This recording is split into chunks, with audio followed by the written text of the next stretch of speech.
This is the Fantasy Football Podcast, where we take data and convert it into fantasy success.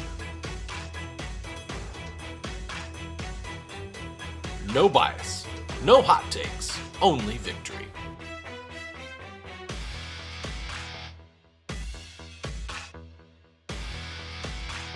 This is the Fantasy Alchemist Podcast, and now your host, Dustin Chandry. Welcome to episode 33 of the Fantasy Alchemist Podcast. I'm your host, Dustin Chandry. For today's episode, we'll be looking at key observations and trends from around the league in Week 8 of the fantasy football season. But before we get started, I want to remind you, you can follow and interact with the show. We are on Twitter. We are at FFAlchemistPod. Now verified. Again, it is at FFAlchemistPod. Or you can email the show any questions directly at fantasyalchemistpodcast@gmail.com.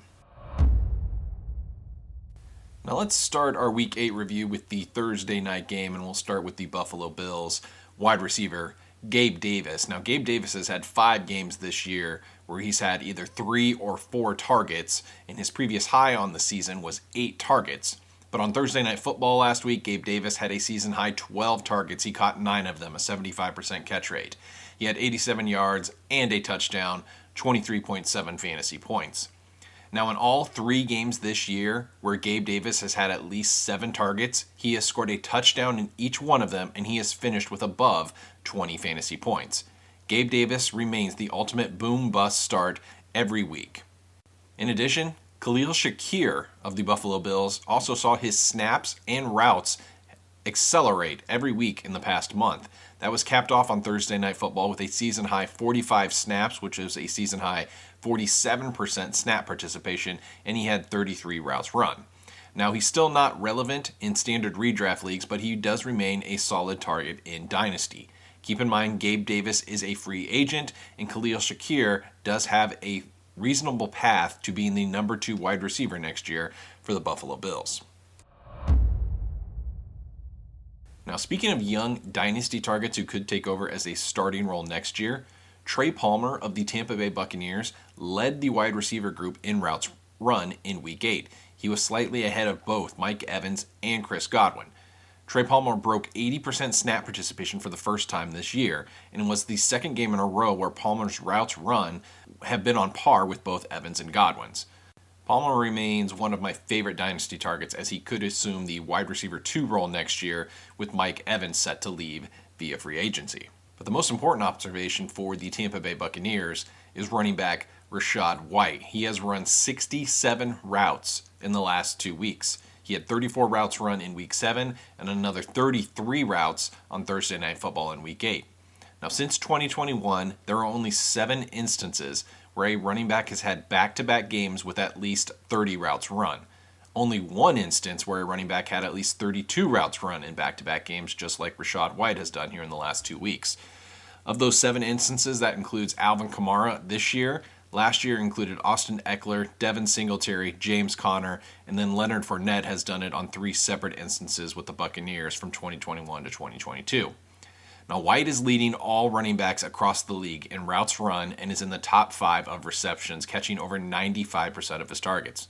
Now, White has not been very efficient with his touches, particularly in regard to his rushing production, but he still remains an elite player when it comes to participation usage combined with elite receiving volume. Now, on to the Sunday games. First, I want to talk about Steelers wide receiver Diontae Johnson, because he's just one of the most frustrating players to own in fantasy football. On Sunday, he returned to a full-time role. He had 14 targets, 8 catches, 85 yards, no touchdowns. He had a really brutal drop that everybody is focused on. He also went to the medical tent late in the third quarter. When he did return, he ran 18 routes and he had 0 targets after that. According to fantasy points, his expected fantasy points in that game was 26.5. He scored 16.5, meaning the gap was 10 points below expectation, which was 4th worst in the league on Sunday. And according to Adam Levitan on Twitter, Diontae Johnson is way overdue for some touchdowns. Through his first 254 receptions in his NFL career, Diontae Johnson had 20 total touchdowns, a rate of 1 touchdown per every 13 receptions. However, the last 2 seasons, Diontae Johnson has caught 102 receptions with 0 touchdowns. Diontae Johnson just continues to be one of the most frustrating owns in fantasy football, as his advanced metrics indicate that he is due for strong fantasy performances, yet game after game it is just not delivered. I'll continue to trust the data and Diontae having a breakout here in the coming weeks, but I get the frustration as I own a lot of Diontae in a number of leagues as well. And then lastly, as it relates to the Steelers, I'll add that at the start of the season, I outlined why I thought Johnson was the wide receiver 1 on this team when healthy, and that was on display on Sunday when Johnson and Pickens played the same number of snaps and routes run, but Johnson's target volume was almost 3 times higher, 14-5 over George Pickens. Now we'll switch positions here and we'll look at the tight end position where we had a couple young players have some breakout games. And obviously the most noteworthy is going to be Cardinals tight end Trey McBride. Now with Zach Ertz placed on IR, Trey McBride had his first game this year as the full-time starter and he delivered big time. He had 83% snap participation, 35 routes run, which is the most on the entire team for the Cardinals. His target share was 38%, which is the highest of any tight end this season. He had 14 targets, 10 catches, 95 yards. He led all Arizona players in those categories. He scored a touchdown. He had 25.5 fantasy points. He finished as tight end 1 on the week. Now McBride also joins Travis Kelce as the only other tight end this year with a game of 10-plus receptions and a touchdown. Bills rookie tight end Dalton Kincaid also played a season-high snaps in his first game without fellow tight end Dawson Knox in the lineup. Knox is out with a wrist injury. Kincaid played 84% of snaps, again a season high. He finished with 7 targets, caught 5 for 65 and a touchdown. And then lastly, second-year tight end Jake Ferguson of the Dallas Cowboys. He has now played back-to-back games above 80% snap participation. He was second on the team in routes run and tied for second in targets with 4. He caught all 4 of them for 47 yards and a touchdown. Now, based on Sunday, McBride, Kincaid, and Ferguson should all be ranked inside the top 10 at the tight end position for the Week 9 rankings. Now let's focus on 2 running backs trending up and 2 running backs trending down. First, we'll talk about Javonte Williams of the Denver Broncos, who finally earned himself a workhorse role on Sunday. He played a season-high 63% of snaps. He had 30 total opportunities. His previous high on the season was 19. He had 98 yards, and he scored his first touchdown of the season, 18.8 fantasy points. Javonte Williams, I think, is a solid running back, too, for fantasy for the rest of the season. And then we'll pivot and we'll look at Jets running back Breece Hall. He had 12 carries, only 17 yards rushing, but he did have 6 receptions for 76 yards receiving and a receiving touchdown. This marks now 3 straight games where Breece Hall has been above 20 fantasy points, and we've seen his target volume climb as well. Now, he was between 2 to 4 targets every week prior to week 6. He had 5 targets in week 6, then the bye week, and then coming out of the bye week last Sunday, he had 9 total targets. On top of that, we've seen Breece Hall's share of running back opportunities increase every single week. From week 1 through week 8, he's gone from 39% to 40% to 54% to 50% to 71% to 74% bye week, and then last week, 81% of all running back opportunities went to Breece Hall. Now let's talk about 2 running backs who are trending down heading into Week 9. First, we'll look at Dameon Pierce of the Houston Texans, who appears to be in a 50-50 split right now with Devin Singletary. Now, on Sunday against the Carolina Panthers, Dameon Pierce played 24 snaps compared to 23 snaps for Devin Singletary.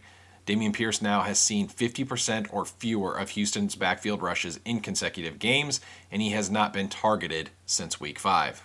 I don't know if I'm outright ready to say you can drop Dameon Pierce, but he is much closer to being droppable than he is startable. And then speaking of a player who can be dropped, it is Miles Sanders of the Carolina Panthers. Now, going into last week, coming out of their bye week, I expected Sanders and Chuba Hubbard to effectively be in a 50-50 split. However, Chuba Hubbard played 40 snaps compared to only 12 for Miles Sanders. Chuba Hubbard saw all the goal line work and all of the 2-minute drill, as well as Miles Sanders appeared to get fully demoted, and I think he can be safely dropped in your standard redraft league. Now let's pivot and talk about a rookie quarterback who had an excellent Sunday, and that was Will Levis of the Tennessee Titans, who made his first NFL start. It was a smashing success, 19 of 29 passing for 238 and 4 touchdowns. He finished with 31 fantasy points. DeAndre Hopkins scored 34.8 fantasy points, PPR scoring, which was his best performance so far of the season. Now, I will caution you specifically on Hopkins because he only caught 4 passes on 5 targets, which would be his second lowest target share of the season at 22%. Now, while this was an excellent game for both Levis and Hopkins, I would be very cautious about expectations going forward. This is still a run-first team, as the Titans had 8 more rushing attempts than passing attempts on Sunday.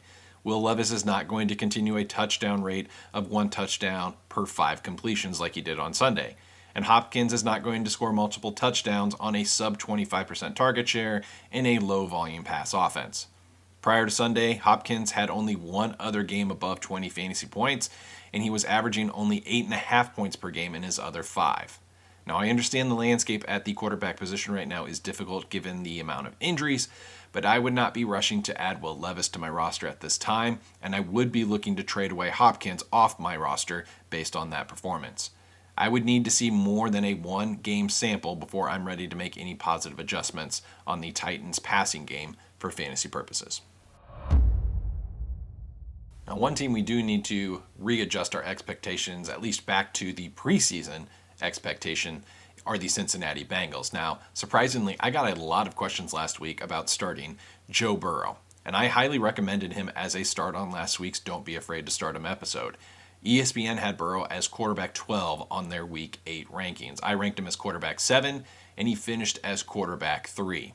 Now, through Joe Burrow's first 4 games this year when he was playing through that calf injury, he averaged 7.9 fantasy points a game. Now, the last 3 games where he appears to be more healthy, he is averaging 21.6 fantasy points per game. 2 of his last 3 games, he has 24 fantasy points, and he has 8 total touchdowns in that last 3-game sample. The offense we anticipated at the start of the year appears to be back to form with a healthy Joe Burrow at the helm.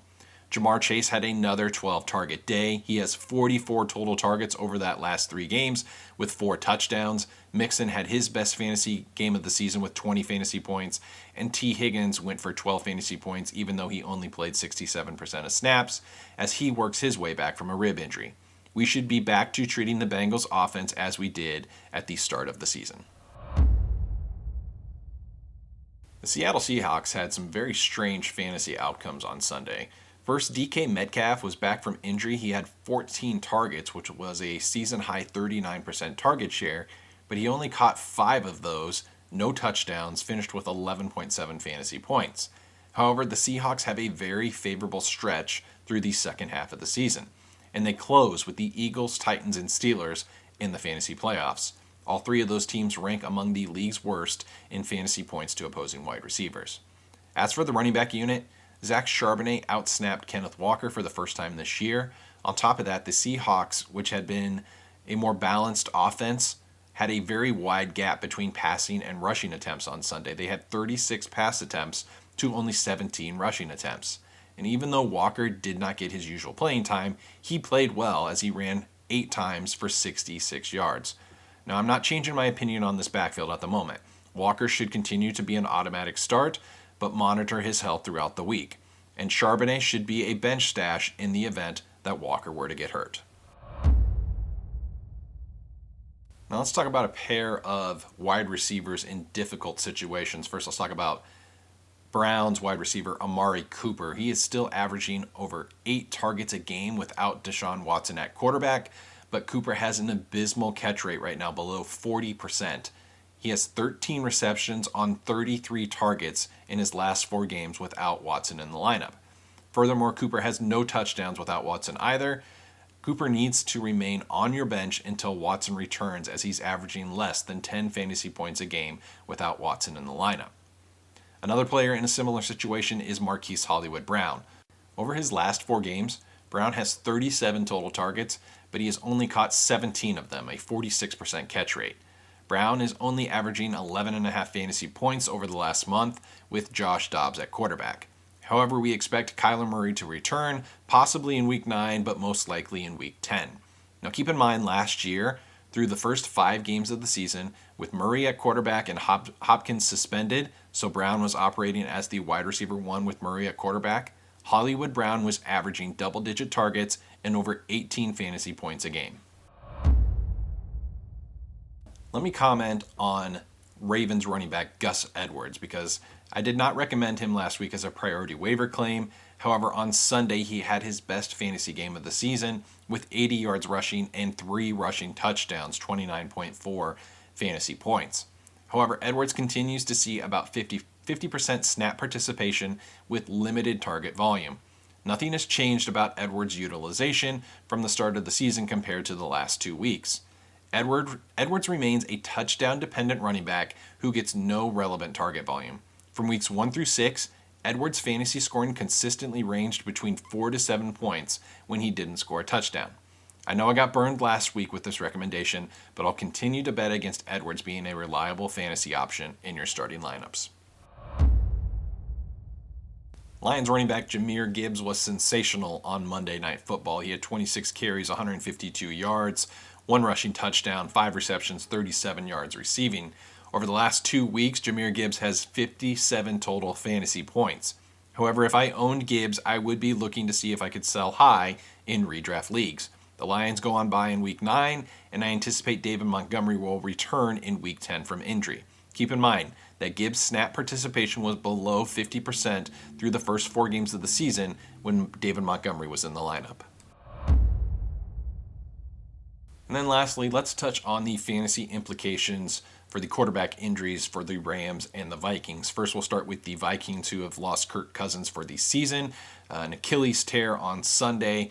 Now, prior to Sunday, the Vikings were leading the league in passing attempts, yards, and touchdowns. However, barring a trade deadline acquisition, Cousins' injury is going to result in a significant decline in the weekly ranking for all Vikings pass catchers, but particularly hard on TJ Hawkinson and Jordan Addison, which were relying on the high passing volume to support strong production at their positions. Now, I would be looking to trade both players now ahead of Week 9, trying to package another starter to upgrade at the position. As for the LA Rams, it remains to be seen how long Matthew Stafford will be out with a thumb injury, but I would be shocked at this point if he plays in Week 9, leaving question marks about both Cooper Kupp and Puka Nacua, who Stafford had been supporting both of them as fantasy-relevant starters at the wide receiver position every week. Last year, when Stafford was in the Rams lineup, the total fantasy points for the entire wide receiver and tight end group combined was much higher than when he was out, and even worse, the highest fantasy score of the wide receiver tight end group was down from a high of 24 points to 16 points when Baker Mayfield was quarterback, 14 points when John Wolford was at quarterback, and only 12 points when it was Bryce Perkins. Now, I would drastically decrease my expectations for both Cooper Kupp and Puka Nacua as long as Matthew Stafford is out. So that'll wrap up episode 33 of the Fantasy Alchemist podcast. Make sure to like and subscribe. We'll be back later this week with recommendations on players you should not be afraid to start ahead of Week 9. So for Dustin Chandry, signing off here at the Fantasy Alchemist podcast. Thank you for listening to the Fantasy Alchemist podcast. You can follow the pod on Twitter at FFAlchemistPod or email us at fantasyalchemistpodcast@gmail.com.